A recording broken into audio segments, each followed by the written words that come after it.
Hey guys, tonight we're heading somewhere strange. Not spooky exactly, just off.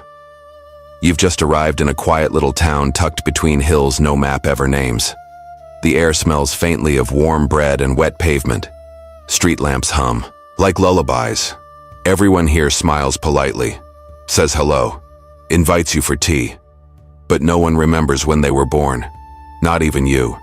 You swear it was just yesterday you blew out candles. Or was that someone else's memory? A dream? A glitch? The more you try to trace the date, the more it slips like fog through your fingers. And here's the weird part. No one thinks it's weird. In this town, birthdays just aren't a thing. You're not sure if that's comforting or terrifying. Either way, you probably wouldn't survive here without a calendar and a very good therapist. So before you get comfortable, take a moment to like the video and subscribe, but only if you genuinely enjoy what I do here.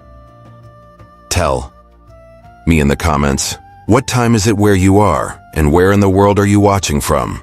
Now dim the lights, maybe turn on a fan for that soft background hum, and let's ease into tonight's journey together.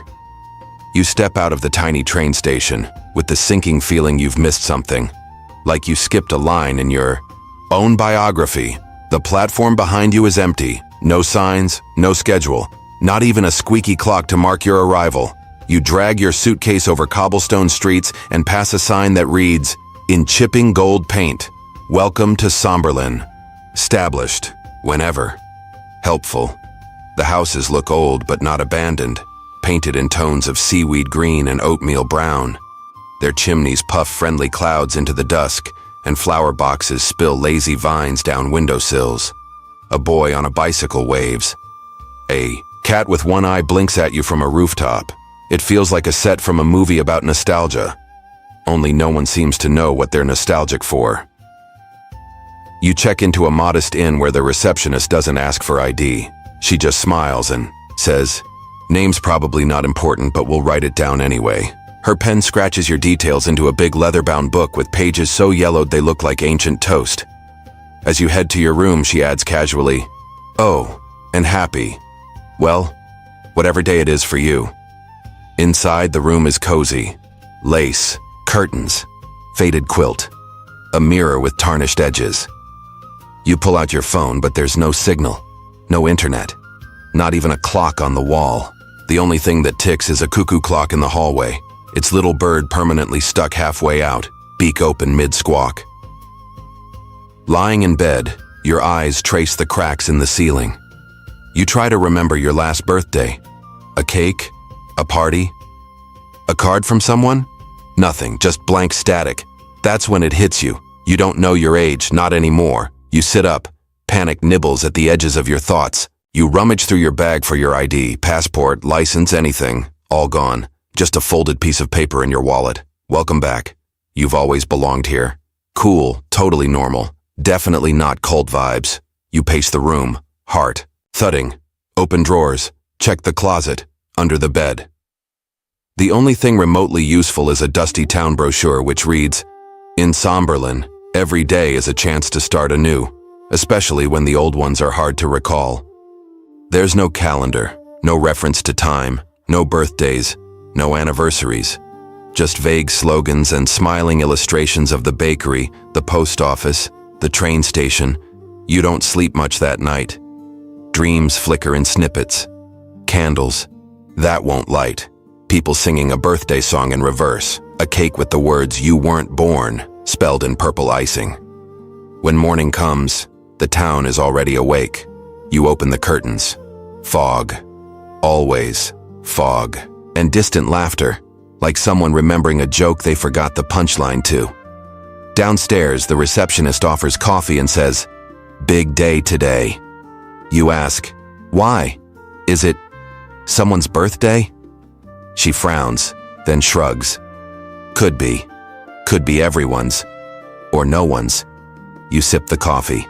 It tastes like cinnamon and secrets. Later, as you walk outside, something nags at you. A quiet voice in the back of your mind. If you can't remember your birthday, how do you know you exist at all? You laugh it off. Sort of. But deep down, Something about this place is unraveling you, thread by thread, and it's only just begun. You wander through the cobbled streets of the town in the early morning, where the fog never quite leaves, only changes color depending on the time of day. Every shop is open, but none have posted hours, even the clock above the mechanics. Garage is frozen at 7:23 and no one seems to care. Eventually, you find your way to the town library, an old red brick building with tall windows and a slate roof. It looks like the kind of place you'd find books about global conspiracies, medieval plague remedies, or at least some information about the people who live here. You flip open the visitor log at the front desk.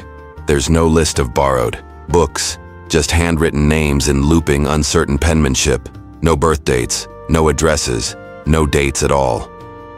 You ask the librarian, a small elderly woman with her white hair tied in a neat bun and glasses like tiny bottle caps, if there's a section for personal archives or local census records. She doesn't blink. "Oh no," she says gently. "Here, we believe people shouldn't be weighed down by the past. It only invites trouble." You try to press further, but she simply gestures down a long hallway, smiling like someone offering you a puzzle she knows you won't solve. You follow it, feet quiet on old wooden floors. You're not looking for records of others, you're looking for yourself. If no one remembers their birthday, how does this town prove anyone ever existed? At the end of the corridor is a small room lined with scraps of paper, torn envelopes, faded maps. On one shelf sits a row of hardbound books, all untitled. You pull one out. The pages inside are blank, except for one sentence, written in delicate cursive on the first page. "Archives have been cleansed." You frown. Cleansed? Like a computer virus or something more ritualistic? You suddenly remember a real-life historical event, the 1973 fire at the National Personnel Records Center in the U.S., where over 16 million military records were destroyed in a single blaze. Overnight, millions of Americans lost the paperwork that proved their service. A bonfire of memory, sanctioned by fate. Maybe this town had a similar moment. Maybe something, or someone, decided that memories were too dangerous to keep. Historians still debate whether that 1973 fire was truly accidental or part of a broader effort to reset a chapter of national identity. Here in Somberlin, you start to suspect the latter. You return to the front desk and ask the librarian if birthdays were ever celebrated in the town. She sips her tea thoughtfully, then smiles. "Oh yes, once, but it became inconvenient." Inconvenient. How? You ask. Because the moment someone starts counting time, she says, they also start noticing they're getting older. That sentence hits you like a chill up the spine. Could this town be keeping people young by removing time itself? You leave the library, your thoughts racing. A man sweeping the sidewalk in front of a barber shop nods politely. You ask him, casually, "Hey, when's your birthday?" He squints toward the sky. "Think it was a Wednesday, but not this week." You nod awkwardly and walk away. People here accept vagueness the way others accept fog, or the fact that cats never listen. You look down. Carved into the stones of the walkway is a tiny inscription. Time is never lost. It just quietly withdraws. You think, if time has withdrawn from this town, what's left of the people? And more importantly, what's left of you? A part of you wants to leave. Pack up. Catch the next train out. But somewhere deep inside you already know, there may not be a next train. Or if there is, it won't take you where you remember. Still you press on, determined to find anyone who remembers being born. The scent of warm sugar lures you into a bakery tucked between two crooked buildings. Its window display is charming. Braided loaves, rose-shaped buns, a tower of eclairs that defy gravity. A painted sign above the door reads, "Pastries for every occasion, except one." Inside, the walls are lined with jars of honey and shelves of flour-dusted books with titles like The Mourner's Muffin and Weddings and Waffles.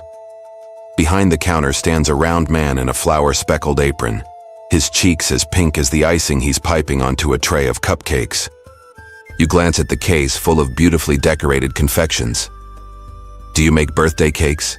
you ask. His smile falters. "Oh," he says softly, as though you just asked about exorcisms. "No, not anymore." You press gently. "Why not?" He leans on the counter and lowers his voice. "You know how some towns have a haunted house? We have a haunted cake. One year we made a birthday cake. Just once. Vanilla, 4 layers, purple buttercream. It was for a girl named Elsie. What happened? She disappeared before we could give it to her. Some say she left town. Some say she never existed." He shrugs and returns to his piping. But you can't stop thinking about that purple cake. You buy a croissant shaped like a question mark and sit by the window. While you chew, your thoughts wander to history, specifically the ancient Egyptians. Birthdays weren't always parties with balloons and clown trauma. In ancient Egypt, the only birthdays celebrated were those of the pharaohs. Commoners didn't bother. You were born? Great, back to work. It wasn't until the Greeks came along and added moon-shaped cakes with candles, meant to honor Artemis, that the idea of birthday candles even started. It's oddly comforting to think your yearly candle-blowing ritual might be tied to a goddess of the hunt. But here's the twist. Some historians believe Cleopatra's actual birthday was never recorded at all. Not officially. We have estimates, of course, but nothing definitive. Imagine that.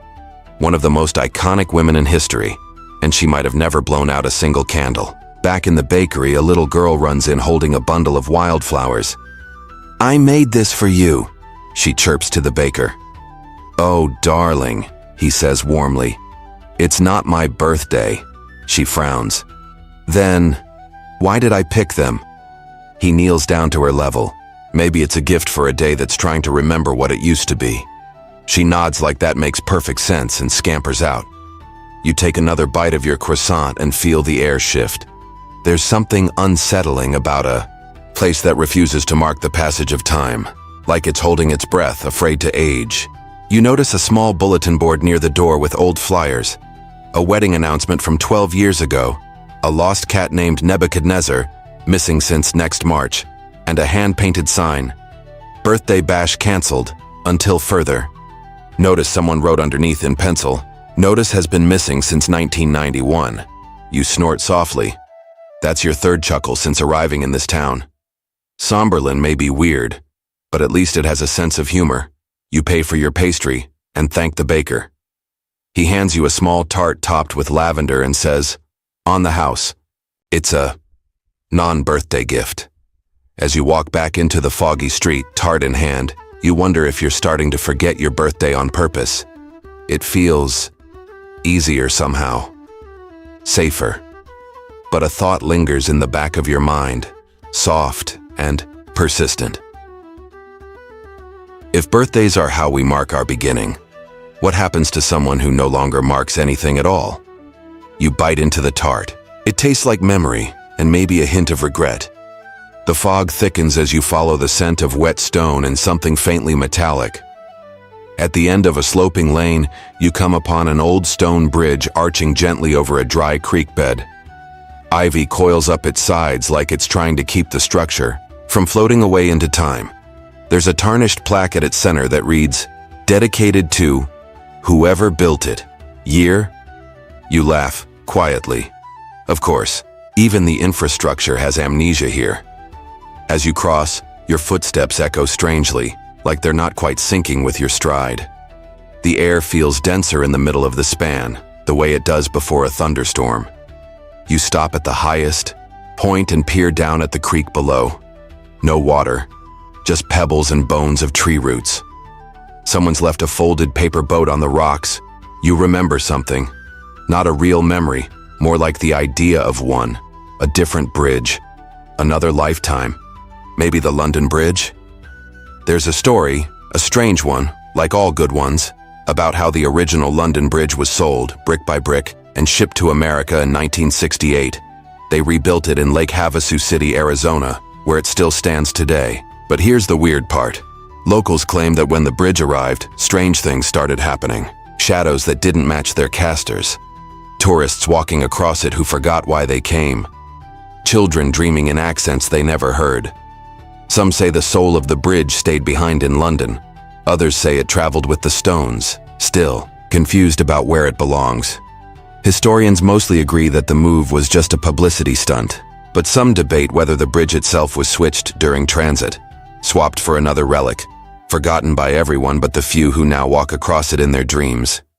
You trail your fingers along the cold, damp stones beneath your palm. This bridge in Somberlin feels like that, dislocated, lonely, like it once belonged somewhere else, maybe even someone else. Near the edge, someone has etched a question into the mossy surface with the end of a key. Where does a bridge go when both sides forget it? It rattles you more than you care to admit. On the far side, there's a bench half swallowed by grass. You sit for a while, watching a crow pick at a shiny object. It looks like a party favor. One of those little paper horns you blow into, the kind that unfurls with a squeal. The crow caws and flies off with it, of course. Even the birds here steal celebrations. A man walks by with a fishing rod, despite the lack of water. "Nice day," he says cheerfully. You nod, then point at the bridge. "Do you know what this is called?" He shrugs. "The old one. Been here longer than anyone. They say it connects what we don't want to remember to what we never knew." You glance back at the stones. "Ever wonder who built it?" He chuckles. "Nope." You start asking questions like that. Next thing you know, you're trying to throw yourself off it just to see if you land somewhere that makes more sense. You smile tightly. That makes your fourth nervous laugh since arriving. He tips his hat and wanders off, casting his empty line into the empty creek. As you stand to leave, you feel the strange sensation that you've crossed more than just a gap in terrain. You've stepped deeper into something, a place where facts erode like stone underwater that isn't there anymore. You glance one last time at the plaque. Year? No answers, just more absence. You keep walking, the fog curling around your ankles like a pet you didn't ask for. And somewhere behind you, the bridge waits patiently, holding up the weight of what no one wants to remember. A cough rattles through your chest as you push open the glass door of the town's health clinic. Inside, everything smells like antiseptic and rain-damp wood. The reception area is empty, save for a goldfish swimming in slow, hypnotic circles. In a bowl labeled Dr. Peabody, you ring the tiny bell on the counter. Nothing. You wait, half expecting an old-timey nurse in a crisp white dress to emerge. But no one does, so you do what any reasonable person would. You wander deeper inside. The walls are covered in motivational posters, though all the phrases have something slightly off. You are more than the sum of your symptoms. A healthy mind forgets the timeline. We don't need dates to heal. In the back hallway, you find a room marked Records. You hesitate. The door is unlocked, so naturally you enter. Rows and rows of filing cabinets loom ahead, each labeled with categories like allergies, injuries, and curiously, uncertainties. You locate a drawer labeled birth certificates and tug it open. It's empty, not just missing papers. Dustless. Like it was cleaned yesterday, or never filled in the first place. Next to it, another drawer labeled Echoes. You pull that one, half expecting it to squeal. Instead, it opens silently to reveal index cards, each with a single word. Maybe. Dozens of them. Maybe. Maybe. Maybe. You whisper to the room, "Who the hell runs this place?"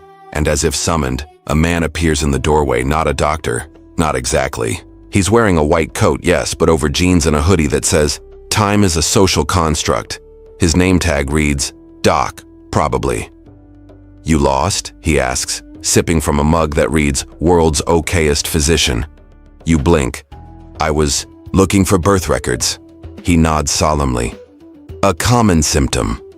"Of what?" "Remembering." He sets down the mug and walks past you, running a finger along the edge of the open drawer. This town doesn't keep track of beginnings, just continuations. You press further. "But isn't that dangerous? How do people know who they are?" He shrugs. "They don't. Most find that's a relief." You glance back at the cabinet. I don't. I want to know when I was born. He leans in close, his voice barely above. A whisper. Do you, though? Because if you find that out, everything else starts aging. You don't respond. He pats you on the shoulder like a dog who brought back the wrong stick and walks away, humming happy birthday off-key. You stay there for a long moment, staring at the drawer labeled birth certificates, as if it might suddenly fill itself. Instead, a different memory fills you, one that feels borrowed. The story of the 1973 fire at the National Personnel Record Center in St. Louis. A real disaster, yet almost mythic in its consequences. Flames ate through millions of military files, vaporizing decades of identity. Some veterans went to their graves unable to prove their own service. Others became ghosts in paperwork, unable to claim pensions or medals. The official story says it was an accident, but historians still argue over the truth. Some say it was poor planning. Others whisper about quiet decisions to let memory go up in smoke. Here in Somberlin, you can't help but think they did it on purpose. Maybe not with fire, but something slower, something quieter. You wander back out to the front desk. The goldfish swims by, unimpressed. You write your name on a scrap of paper and place it next to the bowl, just to see what happens. Nothing does. On the way out, a faded sign taped to the door catches your eye. We apologize. Time of birth service is permanently unavailable. But don't worry, you're here now, and that's enough. You stand. On the sidewalk, the fog wrapping around your shoulders like an old shawl. It's not enough. You're starting to feel the hunger, not for cake or candles, but for proof, for something written down, for a timestamp on your own existence. But in this town, the only thing stamped is silence, and you're beginning to wonder if it's contagious. The center of town has a clock tower. Of course it does, because every quaint, possibly cursed village needs a clock tower ticking away in the background, except here it doesn't tick. It hums. You find yourself drawn to it, like a moth to a fluorescent light that probably shouldn't be buzzing quite so loudly. The tower rises above the square, built from dark bricks and stained by time or coffee, or maybe both. At its peak, a round clock face gazes blankly down at you. There are no numbers, just 12 little icons, weathered, barely legible. A tree, a crown, a teacup, a fish. Symbols that mean something, maybe, or used to. The hands of the clock point, somewhere between fish and teacup. You look around. No one else seems to notice. Kids play hopscotch on a sidewalk that loops back into itself. A man walks by with a dog on a leash, though you're pretty sure the leash is tied to the man, not the other way around. You ask an elderly woman on a bench, "Excuse me, do you know what time it is?" She smiles like you just told a lovely joke. "Oh, honey, we stopped asking that ages ago." The wind kicks up, and you swear the clock hum deepens, like it's sighing. You glance again at those 12 strange icons. The longer you stare, the more they shift. That fish looks more like a coin now. The teacup is a crescent moon. You blink. Everything's back to normal. Maybe it reminds you of Julius Caesar. Not in a toga way, but in a calendar way. Before he was famously stabbed, by basically everyone he'd ever met, Julius Caesar took it upon himself to fix Rome's messed up calendar. He added whole months to realign the system with the seasons. At one point, the year was extended by 90 days. Just tack them on. Imagine waking up and being told you now live in a 3-month-long February. And of course, he named a month after himself. July. It was a flex. But also an acknowledgement. Time is slippery. It bends when people in power need it to bend. Historians still debate whether Caesar's reforms were purely practical or whether he used the calendar to cement control, to remind everyone that even their birthdays now belong to him. You stand beneath the clock tower and think, maybe that's what happened here. Someone or something decided birthdays were too dangerous, too individual, too concrete. So, they built a clock that doesn't measure time, just moments, moods, maybe dreams. The plaque at the tower's base reads, Installed to honor the great forgetting. May you never be late for something that no longer exists. You lean against the cold stone and feel it vibrate faintly, as though the tower is speaking in a language you've forgotten how to hear. A little boy approaches, holding a paper cup filled with pebbles. He offers it to you. "This is your minute," he says solemnly. You accept it without question. He runs off. You stare down at the pebbles, wondering if this is some kind of metaphor, or if this town has simply decided to replace time with gravel. You pocket the pebbles, just in case, and then you whisper, half to yourself, half to the tower. If no one measures the hours, how do you know when something's over? A soft chime rings out. Not from the tower, from your pocket. The pebbles? No, one of them has cracked open. Inside is a tiny metal gear, smooth, warm, humming. You look up. The clock tower's hands are moving toward a symbol you don't recognize, and suddenly you're not sure if it's measuring time forward or backward. You head down a narrow gravel path that curls behind the clock tower, where the fog thickens like a memory trying to protect itself. The buildings grow quieter here, smaller, as if trying not to be noticed. A wooden sign points to a part of town labeled simply, The Meadows. You follow the path until you find her. She's sitting in a weathered rocking chair on a wraparound porch that sags under the weight of too many stories. A cat sleeps curled on her lap, and a bowl of lemon candies rests beside her elbow. Her name, she says, is May. No last name, just May. Like the month, you ask. She chuckles without mirth. Used to be. You take a seat in the creaking chair across from her. She rocks slowly, each motion like a breath from the house itself. I heard you're the only one who remembers their birthday, you say. She nods once, eyes half closed. I do. Or at least I think I do. You lean forward, hopeful. What day? She smiles with something that isn't quite joy. It hasn't happened yet. I'm sorry? My birthday, she says, hasn't happened. Not here. Not in this version of things. But I remember it anyway. It's waiting for me. You don't know what to say to that, so you accept a lemon candy and unwrap it slowly. The citrus hits your tongue like sunlight on old photographs. Before I came here, she says, I used to have a husband, a house full of clocks, a little black dog named Freckles. I remember blowing out candles, but not how many. What changed? I started dreaming backward. You stare at her, uncertain whether she's speaking metaphorically or clinically. Like, déjà vu. She shakes her head. Worse. I'd wake up with memories I hadn't lived yet. One morning I knew the lyrics to a song I wouldn't hear for 10 more years. Another day I cried over a divorce that hadn't happened. And your birthday? You ask softly. That was the only thing that stayed the same. I always knew the date. It was like an anchor. But when I got here, she trails off. You wait. I looked at a calendar and it wasn't there. May 17th just didn't exist. You want to tell her that's impossible. That every calendar, no matter how dysfunctional, still has a May 17th. But something in her gaze stops you. A sadness that feels older than doubt. You remember learning about the Maya civilization, how they had multiple calendars layered over one another. Ritual, solar, lunar. They believed time wasn't linear but cyclical. Birthdays in that view weren't anniversaries. They were reoccurrences, loops, echoes. Some scholars argue the Maya didn't fear apocalypse, but transition. An ending was just the beginning. Again, slightly out of phase. Historians still debate what caused the collapse of Maya cities: war, drought, rebellion. But there's another theory, quietly discussed in fringe academic circles. Time collapsed inward. The calendar caught up to itself.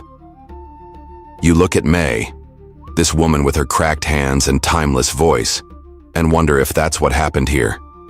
Not a fire, not a storm, but a folding of time so elegant that birthdays simply slipped between the pages. You ever think of leaving? You ask. She shakes her head. If I leave, I might forget that I was ever waiting. She stands slowly and hands you something, an old party hat made of newspaper, edges curled, For when your day comes, she says. You nod, even though you don't know what that means. As you walk away, you glance back once. May is gone. The chair still rocks.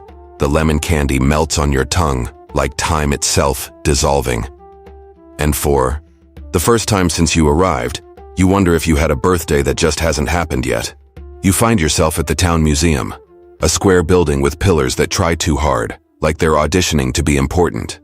A rusted banner above the door reads, Somberlin Historical Society, everything we could remember. And some things we made up. Inside, it's cooler than expected. Quiet too, like sound is forbidden. The walls are lined with dusty dioramas, the founding of the post office by a man whose mustache was allegedly long enough to strangle a lie, the Great Pie Riot of '38, involving exactly 0 casualties but 14 ruined crusts, and a wax sculpture of a raccoon wearing a monocle. In the far corner is a large room titled The Wall of Faces. You step in, it hits you like a hush. Hundreds of photographs line the walls, sepia-toned, black and white, Polaroid, digital. Children, elders, families, loners. Some look straight into the camera. Others are turned slightly, as if caught mid-thought. None have names, none have dates, no captions. No explanations, just faces, watching, forgotten. You scan for something familiar, an old schoolmate, a celebrity, maybe even yourself. It's absurd, but in a town where birthdays don't exist, the rules are wobbly at best. Your eyes land on a photo near the center, a boy in a striped sweater with a missing front tooth. He's holding a balloon. You stare at it too long, trying to make the image blink. That's when you notice the frame is warm. You step back. A tiny plaque near the floor catches your eye. Submitted by no one, date unknown, possibly you. You swallow. There's a bench in the center of the room, so you sit, trying to understand what this is. A memorial, a warning, a scrapbook made by ghosts. It makes you think of the first photograph of a human being. You've heard the story before, maybe in school, maybe whispered on the internet. The first person ever caught in a photograph wasn't the subject. He was a man having his shoes shined on a Paris street in 1838, completely unaware he was being immortalized by a camera the size of a refrigerator. Historians still debate his identity. Was he a laborer? A gentleman? Just passing through? He never gave his name. He never posed. Yet, he became the face of a new era, proof that someone existed at a precise moment in time. In this room, no one has that luxury. A woman enters quietly and sits beside you. She has a name tag that reads, Volunteer. Probably. She hands you a Polaroid camera. Would you like to contribute? You hesitate. To what? She gestures to the wall. To the forgetting. Or the remembering. We haven't decided which it is. You take the camera. It's heavier than you expect. Smile? She offers. You raise the viewfinder, to your eye pointed outward instead of inward. The shutter clicks. You just photographed a wall of people no one can name. Or maybe people who once had names but chose to let them go. You hand the photo back to the woman. She pins it next to the boy with the balloon. No label, no date, no birthday. You walk out into the fog again, heart beating in someone else's rhythm. And you can't shake the question, if no one writes your name down, do you ever really get to leave a mark? The museum door creaks shut behind you, and inside, 1,000 eyes keep watching. The sound of laughter draws you toward the edge of town, where a squat brick building sits behind a rusting fence and a hand-painted sign reads, Somberlin Schoolhouse, where growing up is optional. You peek through the chain-link gate and see children playing a game that looks suspiciously like tag but with rules known only to them. The winner, apparently, is whoever can stand still the longest while humming. You let yourself in. The school smells like chalk and wildflowers. A teacher, her badge says Miss Again, waves at you as if you've been visiting every day for years. Feel free to look around, she says brightly. We're doing free-form learning today. Is there another kind? You ask, instantly regretting the sass. Not here, she replies, not missing a beat. Here, we focus on the present. It's the only time that listens. You wander down a hallway plastered with colorful drawings, rainbows, trees, a surprising number of eyeballs. You stop at a bulletin board titled "Today's Birthdays." It's empty. Next to it, a poster declares, "No balloons, no cake, no age-based learning. We grow when we're ready." You ask a nearby kid, maybe 8 years old, if anyone celebrates birthdays around here. "Nah," she says, twisting her shoelace. "One time I asked, and someone said that having a birthday means you've already started disappearing." You blink. "That doesn't make sense." She shrugs. Neither does spelling. She's not wrong. You step into a classroom where a chalkboard reads, "Lesson of the day, you are here. Optional. Why, that's enough." The teacher, Miss Again, smiles warmly. "We teach presence here, not history, not future. The minute you start measuring kids by age, you start losing the magic." You glance at the shelves. No textbooks, just blank journals, paintbrushes, and a stack of VHS tapes labeled with titles, like How to Breathe Without Counting and Let the Cloud Do the Math. It's unnerving and oddly beautiful, and yet, you think about how birthdays used to be a marker of pride, a sign that you'd made it another year, survived something. Even in ancient times, birthdays had significance, but not always in the celebratory way. In early Christianity, birthdays were considered pagan, an indulgent focus on the self. For centuries, the church banned birthday celebrations. Only saints' death days were honored. It wasn't until much later, thanks to the Germans and their Kinderfests, that the birthday party as we know it became popular again. Even then, it was a way to shield kids from evil spirits. Blow out candles, make a wish, stay alive. And here in Somberlin, the kids don't even blow bubbles. You notice one student quietly drawing in the corner. A series of small pictures. A birthday cake with no candles. A calendar with no numbers. And a figure standing under falling confetti that never reaches the ground. "What's this?" you ask. She looks up. "A memory I haven't made yet." You pause. "That's a beautiful way to put it." She grins. "Thanks. I got it from a book we haven't written." You step out of the classroom, overwhelmed in the most peaceful way possible. You pass a final poster near the exit. "Here, we don't grow up. We grow inward." Outside, the wind feels a little cooler, like time just skipped a beat. You look back one last time. Through the window, the children are painting stars on the floor, not the ceiling, because even dreams in Somberlin have their own gravity. By dusk, the town begins to stir in a new way. Lanterns appear in windows. The bakery replaces its croissants with masks and finger foods. A fiddler tunes her strings beside a shop called Yesterday's Clothes, Tomorrow's Shoes. You follow, the sound of a distant drum until you reach the town square, now wrapped in colored paper, slow-moving lights, and the scent of burnt cinnamon. It's not a birthday party. It's something older. Something stranger. A hand-lettered banner hangs lazily between two lampposts. "Welcome to the Festival of No Ages." People drift through the square, wearing masks of animals, clocks, mirrors, and, in one case, a pancake. No one's talking about how old they are. No one's counting anything. It feels free, a little eerie, like Mardi Gras if it were hosted by memory loss itself. A man hands you a mask made of silver tinsel and black lace. "Put this on," he says. Tonight, nobody knows who they were. You slip it over your face. The world softens. Dancers move like smoke.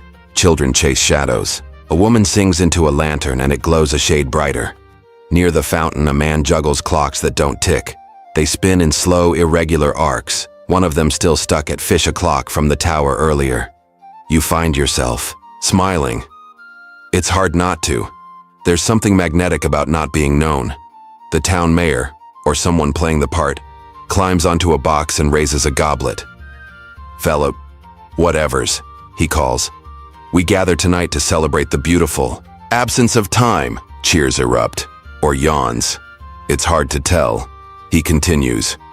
"In the old world, they tied numbers to our names.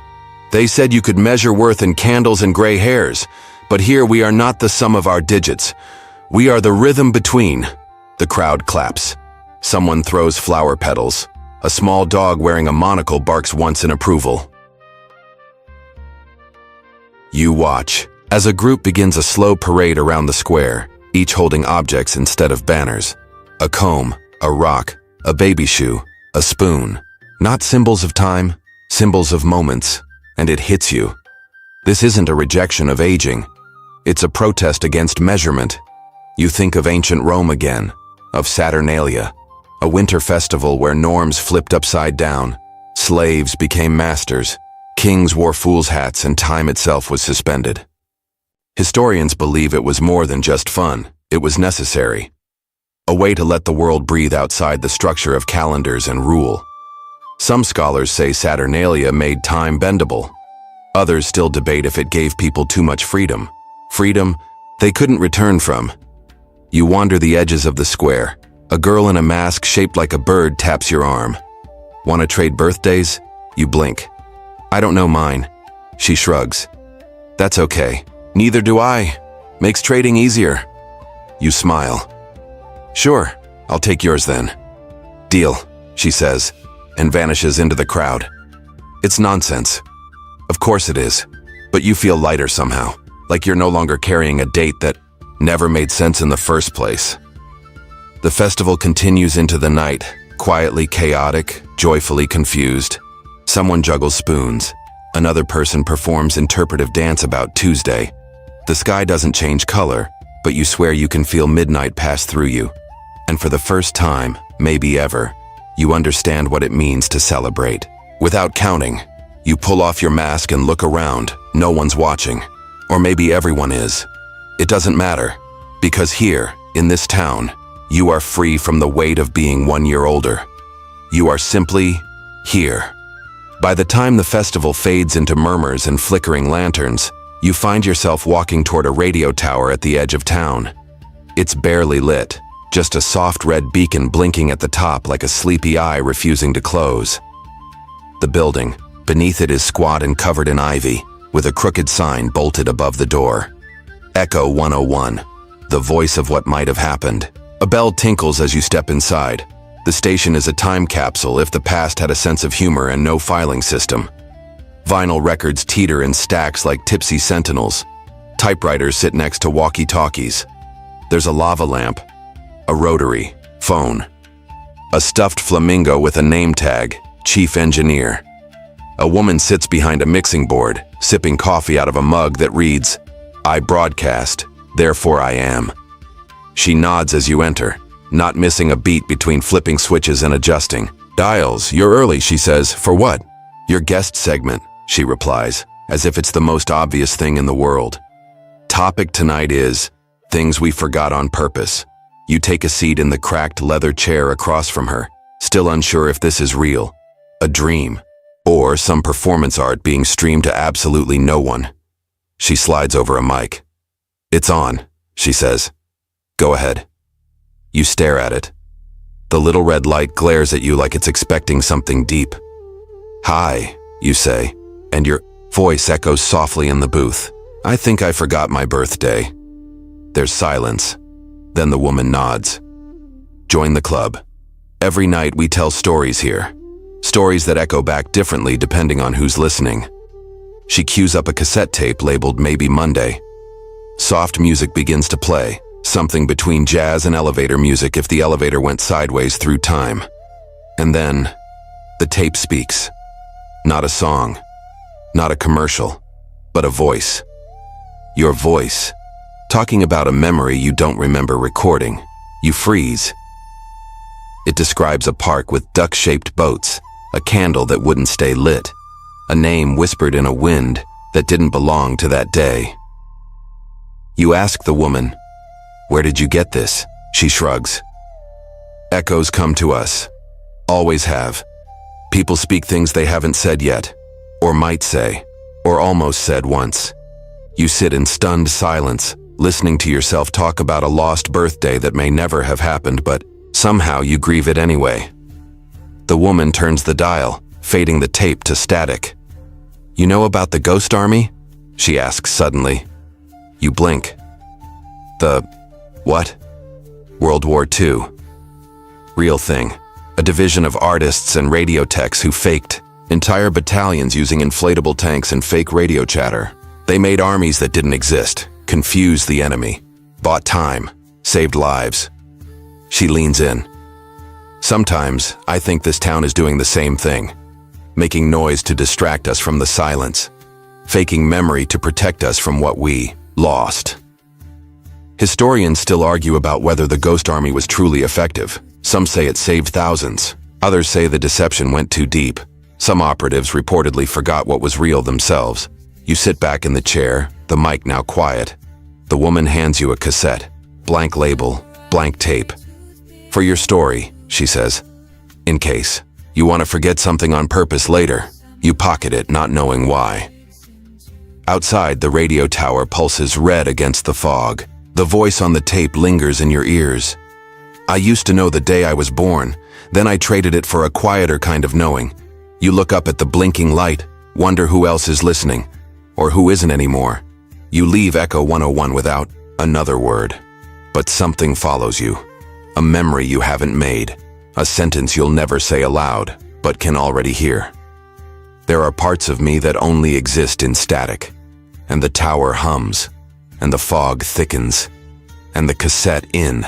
Your pocket gets just a little warmer. You wander without a destination. The kind of walk you take when your body wants to keep going but your mind has run out of breadcrumbs. The streets are mostly empty now.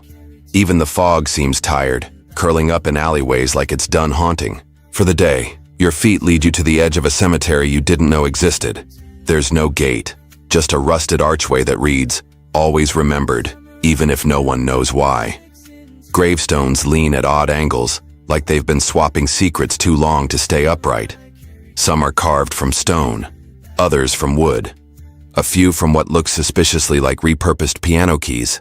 No flowers, no candles, just moss and names, or in many cases, no names at all. You drift between the rows, eyes scanning dates that aren't there. No births, no deaths, just statements. She was often late, but always sincere. He made good tea. Somehow, we still miss her laugh. You pause at one stone that's entirely blank. Smooth and pale, it glows slightly in the moonlight. You step closer, brushing dirt from its base, and there it is. Your name. No dates. Just your name. Perfectly etched, as if someone knew you'd eventually arrive. You stumble back, breath caught somewhere between a gasp and a curse. Your heart races. You glance around, hoping to find a prankster with a chisel and a terrible sense of humor. But no one's there. You kneel and touch the stone, it's warm, and then barely a whisper behind you. Didn't expect you so soon. You spin around. An old man stands nearby, leaning on a shovel. He's wearing coveralls and a name tag. That says caretaker. He nods toward the grave. Don't worry. Doesn't mean what you think it means. You swallow. Then, what does it mean? He taps the shovel against his boot. It means you've been forgotten properly. The town's way of saying, you're one of us now. That doesn't make any sense, you mutter. It's not supposed to, he says with a grin. Sense is for places with calendars. You ask if he buried the person in that grave. He looks at you carefully. I don't bury people here. I bury their records, their dates, their numbers. You glance around the cemetery. So these aren't graves? Oh, they're graves, but not the kind you think.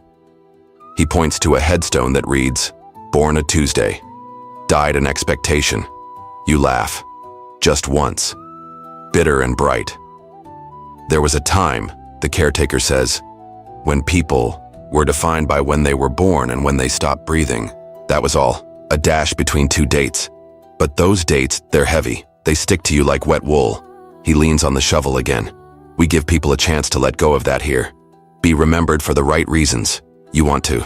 Be skeptical, but your name is still there, gleaming softly. He sees your hesitation. You don't have to accept it, of course. Plenty don't. Some even leave. And if I do accept it? He smiles. Then you're free. No more counting candles or morning clocks. You get to just be. You ask him what happened to the people who did leave. He shrugs. Historians are still debating that. The fog begins to thicken again, swirling low across the graves. You step back from the stone and realize you don't remember your exact age anymore, not your astrological sign, not even what month it is, and instead of panic, you feel relief. You whisper to the caretaker, "Why me?" He tilts his head. "Because you ask the question no one else does anymore." "What question?" "When?" You nod, slowly. Then, turn to leave. The grave stays behind. But your name feels lighter now, like it's made of mist and memory. And as you step out of the cemetery, you no longer feel like you're walking towards something. You feel like you're finally walking away from it. It starts to rain, just barely. The kind of misty drizzle that doesn't soak you but coats everything with a fine sheen of silver. You don't mind. Somehow this place even makes rain feel nostalgic. You find shelter in a small wooden cabin near the edge of town. There's no lock on the door, no number above the frame. Just a welcome mat that reads, "If you're here, you belong." Inside, the air smells of cedar, candle wax, and something faintly mechanical, like an old radio left running too long. The furniture is simple: a rocking chair, a writing desk, a bed with a handmade quilt. You run your fingers along a shelf filled with odds and ends, a snow globe without snow, a compass that points to maybe, and a jar of buttons labeled other people's plans. There's a closet. You open it.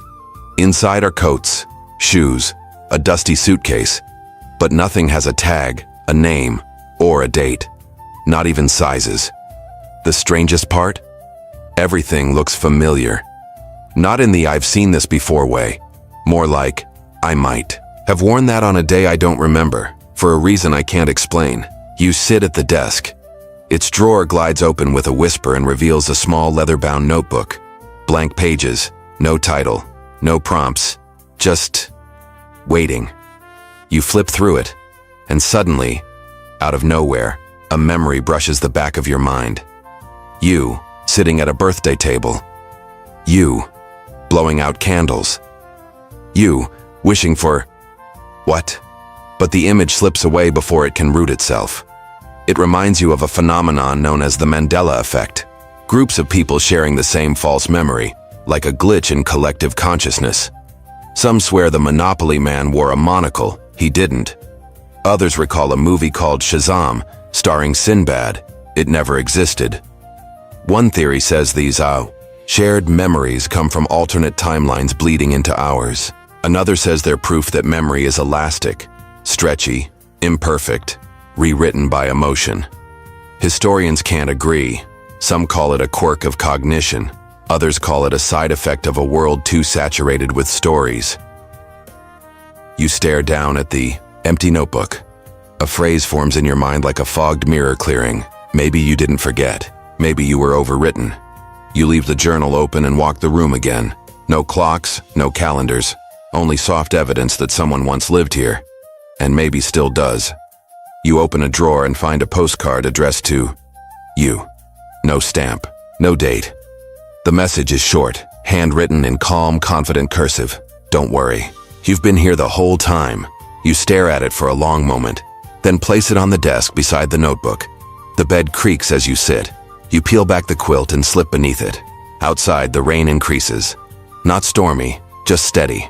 The sound of the world erasing its own chalkboard. The lamp on the bedside table flickers, casting shadows that don't quite match your movements. You whisper aloud, "If I was never born, why do I remember missing it?" There's no answer. Just the sound of water, wind, and the low hum of a town that doesn't keep time. And before sleep takes you, you wonder, what if we're all just collections of edited memories, carefully curated to make the gaps feel beautiful? You close your eyes, and the postcard on the desk glows just faintly, as if someone else might read it next. You wake to silence. Not the kind of silence that suggests peace. This one feels curated. Like someone combed through the morning and removed all the unnecessary sounds. No birds, no cars, not even the creak of the floorboards as you rise. Outside, the sky is a soft gray, the fog a little thinner now. The town feels paused, as if it's waiting for a cue you haven't given. Today is your birthday.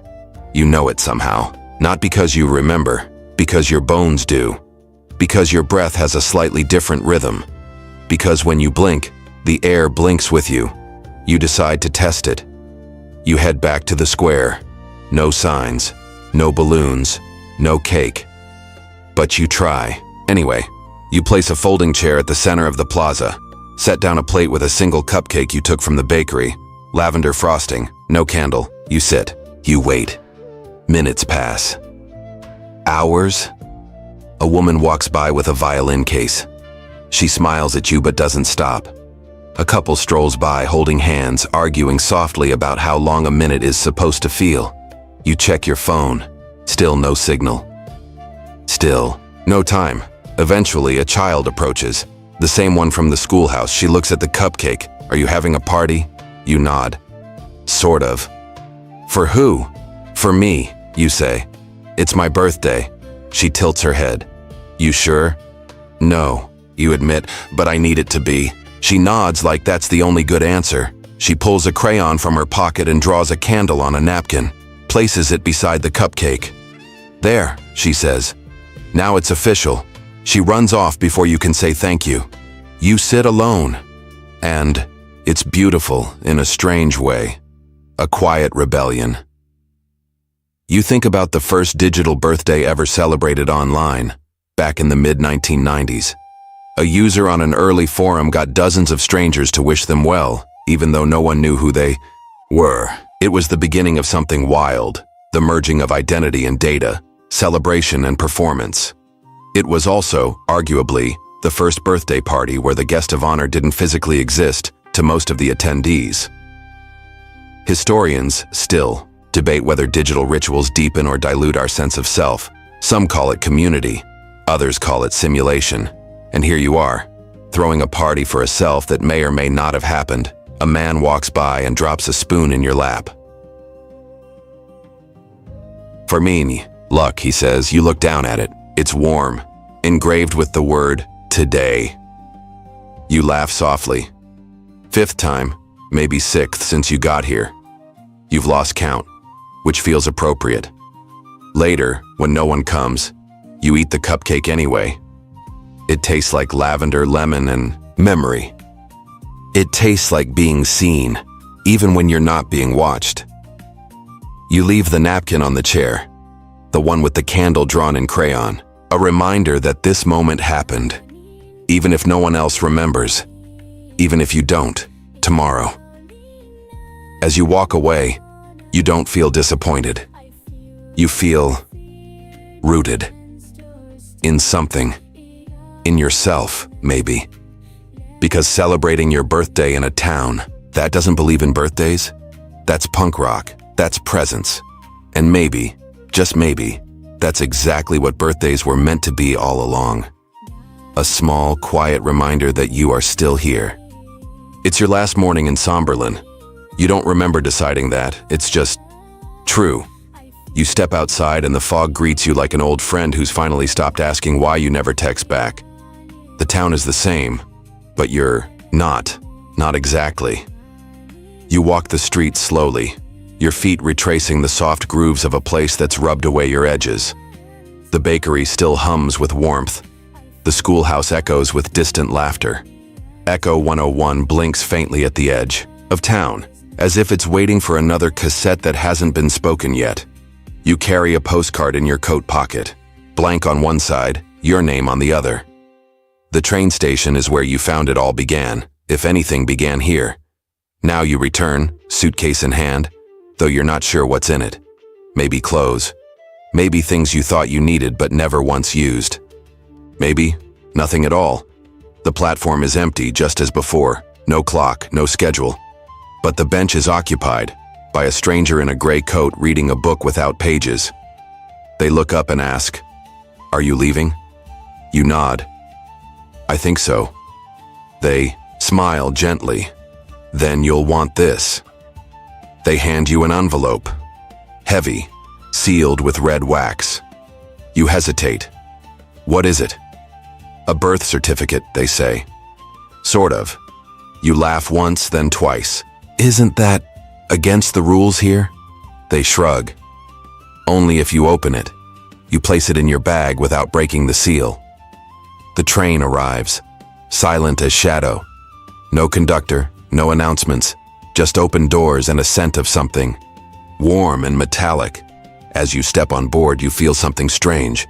Not fear, not doubt. Something like gravity shifting, like memory realigning itself. You glance out the window as the town begins to blur into fog. A final thought blooms in your mind, slow and inevitable. You were never born in Somberlin, but it's the only place that remembered how to forget you properly, and that might be enough. You sit by the window. The train hums like a lullaby you've always known. You pull out the postcard again and turn it over. This time, there's writing. Happy not birthday. Wherever you're going, take a little silence with you. You lean back, eyes heavy, as the world outside shifts from silver to shadow. And somewhere, far behind or far ahead, you think you hear the rooster crow. At 4:17, right on time. Now slow your breath. Let your eyes close gently. Let the train carry you without tracks to wherever you were always meant to rest. The town fades, the name fades, but not the feeling. You're still here. Even when no one remembers the day you began, even when you forget it yourself, you are still here.